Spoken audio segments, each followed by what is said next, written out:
Sleeping. Let's start with the most obvious one, sleep. Most of your cortisol regulation happens while you're asleep. Your body uses deep sleep cycles to reset your HPA axis. That's the hypothalamic pituitary adrenal axis, the control center that decides how much cortisol you produce.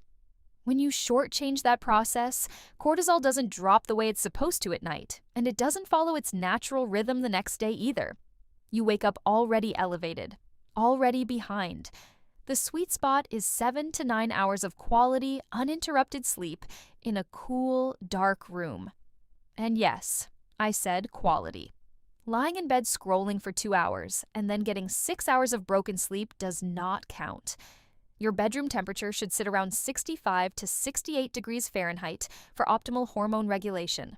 A consistent wake time matters more than most people realize. Your entire cortisol rhythm is anchored to what time you open your eyes every morning. Your body doesn't care that it's Saturday. Here's the frustrating part. High cortisol makes it harder to sleep, and poor sleep raises cortisol.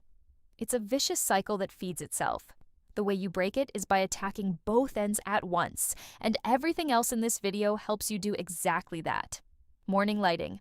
Here's something that costs you nothing and takes 5 minutes. Morning sunlight. When natural light hits your retina within the first 30 to 45 minutes of waking, it anchors your circadian rhythm and tells your body clock where it is in the day. That signal is what allows your cortisol to rise appropriately in the morning, and more importantly, what allows it to fall on schedule in the evening. Without that signal, if you're waking up in a dark house, going straight to your phone, or working under artificial lighting all day, your cortisol rhythm gets dysregulated, it stays elevated longer. It doesn't drop when it should, and you end up wired and tired at the same time, which is one of the most miserable combinations known to women everywhere. Go outside. 5 minutes. No sunglasses required. It doesn't have to be a sunny day. Outdoor light is dramatically stronger than indoor light even on an overcast morning. This is free. It's 5 minutes. And the downstream effect on your stress hormones is genuinely one of the highest return habits on this entire list. Moving. Before you get excited and add a 6th HIIT class to your week, stop. This is the section where I'm going to tell you something that might be inconvenient. More intense exercise is not always better for cortisol. In fact, for a lot of women who are already stressed, sleep-deprived, or dealing with hormonal transitions like perimenopause or postpartum, chronic high-intensity training is a cortisol trigger, not a cortisol cure. Intense exercise causes an acute cortisol spike. That's normal. That's actually how fitness adaptations happen. But when your baseline is already elevated, when you're under-eating, when you're not recovering, that spike doesn't come back down fully. You're just adding fuel to the fire and wondering why you feel worse instead of better. What actually lowers cortisol over time is zone 2 cardio. Walking, swimming, cycling at a pace where you can hold a conversation. Yoga, Pilates. These have been shown in the research to reduce baseline cortisol chronically, not spike it. The rule of thumb, if your workout is leaving you more depleted than energized, it is not serving your hormones right now. A 45-minute walk outside might genuinely do more for your stress levels than an hour of high-intensity training. Don't fight it. Use it. Eating.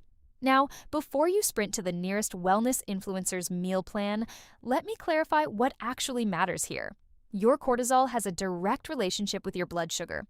Every time your glucose crashes, from skipping meals, from eating mostly refined carbs with no protein or fat, from having 3 coffees on an empty stomach, your body reads that as a stressor and releases cortisol to mobilize glucose for energy. If you're doing this multiple times a day, you are essentially stress dosing yourself on a schedule without realizing it. The fix is not a specific diet.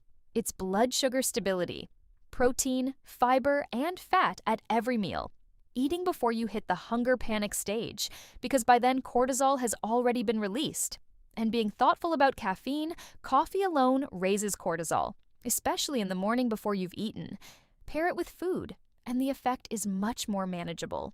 Drink it on an empty stomach as your alarm clock substitute, and you're voluntarily spiking your stress hormones before the day has even started. Specific foods worth knowing about: leafy greens and pumpkin seeds for magnesium, which your nervous system needs to down-regulate the stress response. Fatty fish like salmon for omega-3s, which have been shown to reduce both inflammation and cortisol levels. Berries and dark chocolate for antioxidants. Mediterranean-style eating patterns consistently show lower fasting cortisol in the research. Not because of any single food, but because the pattern stabilizes blood sugar, reduces inflammation, and provides the micronutrients your adrenal glands need to function normally. Breathing. Here's one nobody is talking about seriously enough.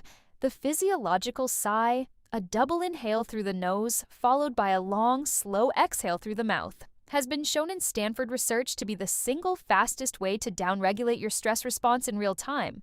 Not 10 minutes of meditation.